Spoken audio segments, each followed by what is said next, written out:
हमारे मोबाइल में जो डेटा रहेगा, पुराना व्हाट्सअप जो भी नंबर पे चालू रहेगा, सबका दोस्तों यहाँ पे आ जाएगा। सो दोस्तों, इस प्रकार से दोस्तों बहुत ही इजी और बहुत आसान स्टेप में दोस्तों हम अपना व्हाट्सअप चालू कर सकते हैं।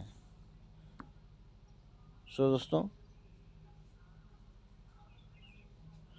मिलते हैं नेक्स्ट वीडियो में। तब तक के लिए दोस्तों स्वस्थ रहिए, मस्त रहिए। Thanks for watching my video.